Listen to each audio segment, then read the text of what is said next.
Okay. Yep. All right, awesome. Thank you so much. Just as a heads up, Joyce, I sent you a direct message just about organization for the meeting if you want to check it as I pop in Yeah. here to share my screen. Okay, let me get started. All right, can everyone see? Thumbs up. You can see the presentation. All right, awesome. So, first of all, thank you all for sharing a little bit about each of you. It's always nice to get a little bit of context so I can make sure that this is as relevant as it can be for each of you. And I just want to say thank you for being here. I know there's many ways you can choose to be spending your time. So I appreciate that you've chosen to spend it here with me and with Joyce and with the rest of the group today. So I will dive in. I know Joyce shared a little bit about me, and maybe it's helpful to share a little bit of my story and how I got here, just so you can see why I am at the place that I'm in and why it's so important to me. So as the slide obviously says, and what Joyce has said, is I'm a purpose coach and performance coach, and I will get to what that means in a second here. My purpose, my intention is to help people share their authentic self-expression, share their creative gifts with the world, and be able to make a positive impact doing those things. And so how I got here,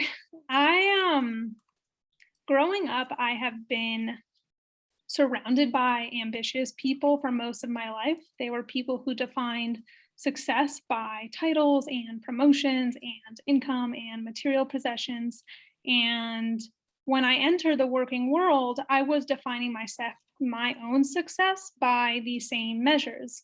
I worked in corporate America in New York City, and after a couple of years, I just realized I was super unfulfilled by my work, and that bothered me. I didn't want to just accept that as the norm. And so I ended up making a major pivot in my career. I moved out to Denver, Colorado. I pursued a degree in performance psychology because I had this idea in my head that I wanted to help people be their best or become the best version of themselves, whatever that meant. I didn't really know, but that's why I moved out here. And as I started really diving into the work, doing consulting and coaching work with athletes and other high performers, I realized that I really enjoyed the tools I was using, but there was still this missing piece. I was helping people perform at a higher level, but I wasn't really making sure that what they were doing was actually going to make them happy, was going to make them fulfilled and satisfied. The goals they were setting for themselves weren't necessarily goals that they had personally defined as going to be meaningful, but definitions of success that those around them had defined for them. And so what I realized was like, what's the point of helping someone do better, perform better in their life or in their business if they're not also going to be happy and fulfilled by the process and by the goals that they're setting for themselves? So that's how I transitioned from not only doing performance coaching work, but doing purpose coaching work, because I really believe that that's the foundation of where it all begins. Like, how can we get you to first define the meaningful why behind what you're doing? And then once you're clear about that, let's work on the mental skills and tools to allow you to perform at a higher level in that pursuit. So that's how I got to where I am now and what I'll be sharing with you today. And I'll be sharing a free resource at the end here if you want to stick around. It'll only be, my presentation will be a little bit less than a half an hour. So if you have the time, stick around for it. All right. So what is uncovering your purpose really about? What I want for you is to be thinking about how can you make this next year your most meaningful year? Because when we pursue what's meaningful, happiness and fulfillment and success occur as byproducts. Often when we pursue success directly, we can miss the mark, especially if we haven't actually defined what success means to us. So when we pursue the things that are meaningful to us, all those feelings that we're looking to experience then occur. And I know meaning can feel like a vague term and kind of lofty, How do you really know what's meaningful to you? How do you know what gives you a sense of purpose? And so I'm going to dive into my unique angle of this. And there's so many different perspectives out there. But this is my take on really what I've found in my own life and the clients I work with, what gives people a deeper sense of meaning and purpose in their life. And so we're going to look at these three categories, and I'll dive into them in more detail in the upcoming slides. The first piece is your unique expression, what I call the how of your work. The second piece is your interest, what I call the what. And the third piece is your impact, what I call the why. We need to maximize our experience in these three categories in order to really heighten our level of purpose and meaning in our life and experience that work-life alignment that so many of us are looking for. Okay. So your unique expression, the how. And I know some of you are in a transitional phase in your career. Some of you are running your own businesses, and maybe you're really clear on what the intention of that business is. So I want you to be thinking about how can you amplify who you are, whether you're in a transitional phase or whether you are full-time in your new business. Because when we say, or when I say personal brand, what this really means is, who are you uniquely? How do you uniquely show up in the world? It's not about how can you be like everyone else? How can you do what everyone else is doing to be successful? How can you be more you everywhere you go? Because the world needs you stepping into your unique expression. There's only one you, your unique combination of genes and experiences, and you're the only person who can do things the way that you do them. So I want to know, like, what are your silly quirks and personality traits? How can you infuse your work with these things? What makes you different? For me, like showing up in this workshop today, I'm super deep, but I'm also really silly and sarcastic and really informal. So these are things I bring into the work that I do. It doesn't need to be one way. And so I want to know for you, no matter what stage you're at, how can you start infusing the way you spend your time being more authentically you? What is your essence? So what I mean by essence is, how do people receive you? What is the energy that people get from you? How are you all receiving my energy right now? My presence, my mannerisms, my hands that are maybe distracting, my voice. How are you receiving me right now? That's my essence. I want to know what your essence is, because the more you can identify it, the more you can channel it intentionally in your work to be impactful. And finally, what I also consider part of this how experience is, what are you naturally good at doing? I don't mean what you were trained in or educated in or studied. I mean, like from age 5, what have you just always naturally been more inclined towards? Because the more you can spend your time doing the things that you're naturally good at, the more they're going to give you energy instead of drain your energy. So I want to take a minute here, because I really like these workshops or presentations to be more engaging than me just speaking the whole time. So I'd love to hear from each of you in the chat box some of your answers to these questions, or maybe just one or two ideas you have around what makes you uniquely you, and how can you share that with the world with more intention. It doesn't need to be a paragraph long explanation, but some beginning thoughts that are coming to mind, I'd love to hear. So I'll pause now and I'll let you all think for a second, and then feel free to share in the chat box when you're ready. Make sure, by the way, when you share it, that you click on everyone, because I see some people maybe they've gone back and forth with another individual. Lori, informal and personal, yes, me too.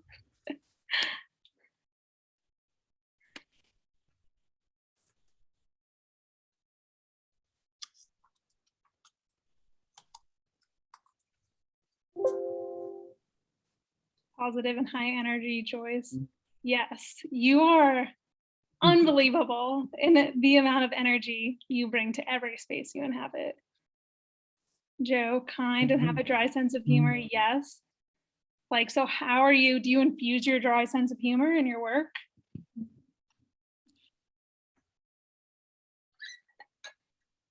try to. It's weird on social media and marketing. It doesn't always come out, but my clients definitely will see that almost immediately. Yeah. Joyce can attest to it. Yeah, social media is challenging, right? Because like it'll remove some of the context. Like if you don't fully know a person, it makes it hard to get to know someone on social. What I found effective is if you can show your personality more through maybe video than written content, that people can like receive your humor more clearly, but also like remembering, and maybe this is something you're already super clear on, that you're not meant to be right for everyone. You're not meant to serve everyone. The right people, the right clients will receive you and resonate with the way you share information. And so remembering like to continue showing up as you uniquely are, because the right people are going to gravitate towards that. Allison, you're joyful, vulnerable, authentic, passionate, and soulful. I definitely got that energy from you when you were speaking. Also, your last name, I'm sure so many people have commented in your life, but that's something. Naturally good at teaching and inspiring. Nicole, deep thinker. You and I'll connect. Amazing. You're a maker, a creator, solving problems. Karen, I'm excited about being honest and open, passionate about getting older and modeling it for my clients. I need to connect you with my mom. Okay, thank you all for sharing. Feel free to continue using this space. Like this can be a free-flowing conversation. I'm gonna hop into the next slide. Thank you all for sharing. Okay, if there's someone who's unmuted, do you mind just putting yourself on mute because I'm hearing a little bit of feedback? Thank you. All right, awesome. So part 2, for those of you who started your transition or your business already, maybe you're really clear on what the what is. This is often what we are educated around our entire lives, is thinking so much more about the what than the why and the how. What are you interested in? What did you like in school? Now, how can you focus on that in college? And so through our education and the way that we are conditioned, we often have a narrow scope of our what. Like we pick one thing or two things, and then we go for that. And so what I want this slide to really be a focus on is, how can you reflect on other things that you're curious about? What do you like learning about in your free time? What do you often think about or read about or talk about? Maybe it's directly related to the work you're doing right now. Maybe it's not. What activities do you enjoy that you often feel like you're too busy for? I know for me, I've been saying I wanted to take hip hop classes for the last 10 years, and I've not done it. And then my partner got me hip hop classes as a holiday gift to make me do it. I know we all have these things that we let lie dormant and we're not leaning into. And there's a reason that we're curious about them. Our curiosities, and this is not my quote, I cannot take credit, but it's a great one. Our curiosities are breadcrumbs toward the next expression of your purpose. So your purpose is something that's constantly evolving. My purpose is to empower people to step into their authentic self-expression, but I can do that through coaching, through leading workshops, through leading women's retreats. These are all different ways that I show up and express my purpose. And I've done each of these things because I'm curious about them or I'm interested in doing them. So how can you either think about your current work situation of how can you incorporate more of your curiosities into it? Or if you're in a transitional phase, how can you lean into some of the things you're curious about outside of your work and see where they take you? So I'm going to pause here and I'm going to do this for each one. Is I want to hear from each of you, what are some of the things you're curious about or interested in? How have you or have you not leaned into them through the way you're showing up in your work right now?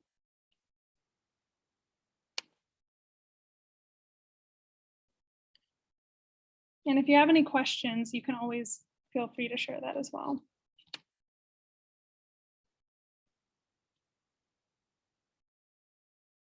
sketching. That's cool.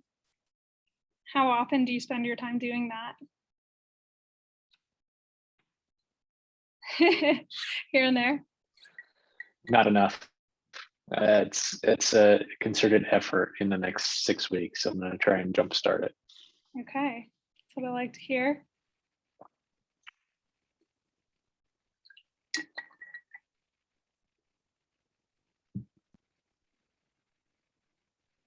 Non-work and hopefully to be a part of my work making malas.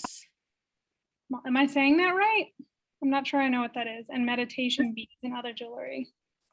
It's a mala. It's like a Buddhist meditation beads, prayer beads, kind of like similar to a rosary. Okay, very cool. I like that. And I think also, like, when we're thinking about curiosities or interests that don't necessarily seem directly tied to our work, it could be as simple as, like, what about the energy they give us towards our work? Like, Joe, if you were spending some time sketching and that gave you happiness and joy, how can that energy also carry over into how you're showing up at your work? So for each of us, how can we lean more into these things that are going to give us energy if they're things that really we're curious about and enjoy?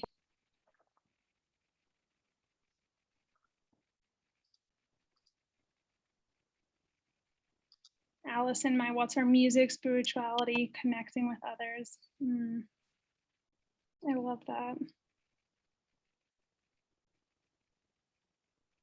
This has been a year of discovering my joys. Have many people found that this year has been a year to really discover some of those side interests?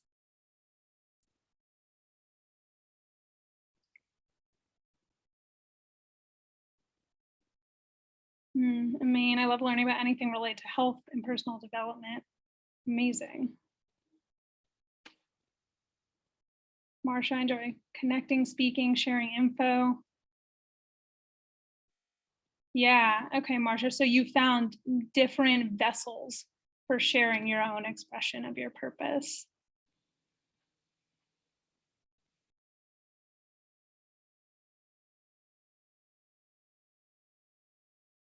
Katie, herbs and wellness. You've spent the last 10 years sharing your knowledge about aging and mental health. So cool.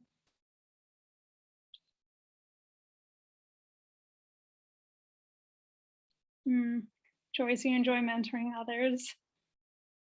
I see that very clearly through this group as well. Okay. All right, I'll jump into this last piece, the why, and then begin to wrap up. All right, this last piece. This is often what we think about when we think about your why. Kind of think about this as like your small why and all three elements as the big why. This is really like, okay, what's the intention? What's the impact you want to have with your work and the way that you're showing up? So whether you're in a transitional phase, maybe the question right now is trying to think about what movements in the world most excite you or what problems most frustrate you. How can that kind of lead you more in the direction of what you care about? If you're in a state where you're fully into your business, maybe it's about reconnecting to your why or redefining your why as you've learned and grown through the experiences in your business. Like if you could leave the world a little bit better through your work, what would change? What would look different? And this last question here, I really like because it can help put us point in the direction of what we really value or what we aspire to be like. Who in the world, whether it's a family member, friend, or whether it's someone more high profile or celebrity, who inspires you and why do they inspire you? That's really going to give you clarity around what you want to work towards, what's going to be meaningful to you.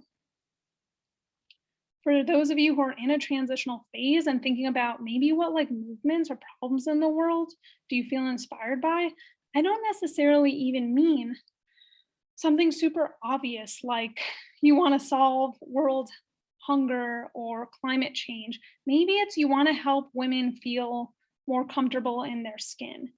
It's not about there being a right why. in general, it's about what's the right why for you. What do you genuinely care about? Because the world doesn't need all of us solving every problem. It needs you solving the problem that you most care about. So I want to know from each of you, and then we can wrap up here. What is your why, if you know it? And if not, what are some of the things that you find yourself in that you care about? What are some things going on in the world that really inspire you and move you that maybe you could lean into?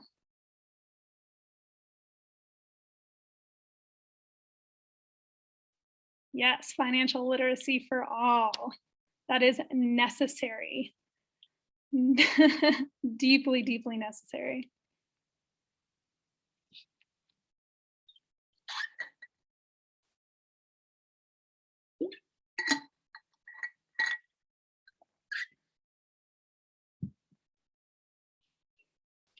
What are other whys?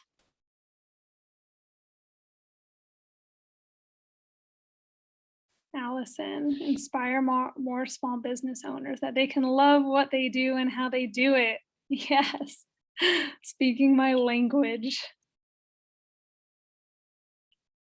Joyce, the person who most inspires me is my minister, who's almost 81 and brings so much heart and helpful perspectives into every Sunday morning talk. Well, that's how I think of you every time I'm in your presence, is that you bring us so much heart and joy and energy and perspective. Katie, contributing to a beautiful future where all ecosystems are thriving. Wow. That's powerful. Lori, my overarching why is to inspire people to own their story, more specifically for entrepreneurs to believe what they do is important and necessary. That's what this is all about. Awesome. Joe, thanks for coming. I really appreciate it.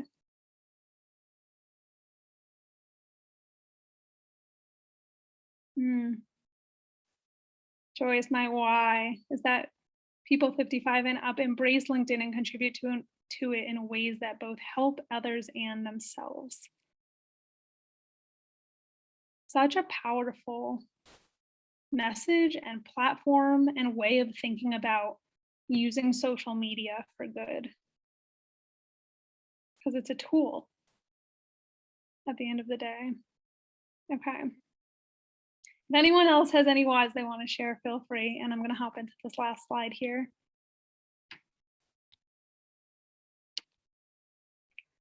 So I want to speak before I close a little bit about this idea of balance, because I think this has been a big conversation, largely in the last year, maybe in the last couple of years, this idea of needing to find work-life balance or feeling off balance or burnt out.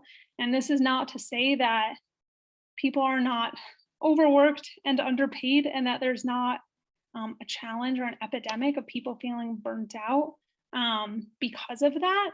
But what I'm here to do is help you have more autonomy and power over your own life to be able to experience more meaning. And so what I've often found in the people in my own life and the people I've worked with is that this search for balance is not really about having an equal separation of time between work, between play, between family. What I found is that the less you are aligned with these three elements of your purpose, the ones we've spoken about today, the more likely you're going to struggle being present in your day-to-day life. So the more tasks you do that you don't enjoy, you aren't naturally good at, or don't care about, the more they're going to drain your energy, the more you're going to feel tired and distracted and want to be anywhere other than where your feet are. We feel that sense of balance when we're present where we are. Present with work when at work, present with family when with family, and so on. So instead of focusing on this idea of finding balance, what if it was more about being at peace with ourselves, which involves integrating the three elements of our purpose, showing up and sharing our authentic selves and our unique expression, spending our time doing things that we're naturally good at, things we're genuinely interested in, and towards a mission that we genuinely care about. So I'm going to hop into this very last piece here. As a thank you just for showing up today, I want to offer a free session to anyone who really wants to step into this next year with more intention, whether you're going through a transition or whether you run your own business right now or any other part of your life. If you want some additional support, being more intentional to set goals that are going to be meaningful, goals that are going to allow you to actually experience more joy and fulfillment, and please don't, there's no strings attached here. I really just want to be able to share this with you. It means the world to me to be able to be here and share the work that I do. So I'll share a link here in the chat along with my email, and then I'll open it up for any questions. And Joyce, whenever you're ready to take over, you can take over as well. So thank you again, everyone. You're amazing. Thank you for engaging. I appreciate you all.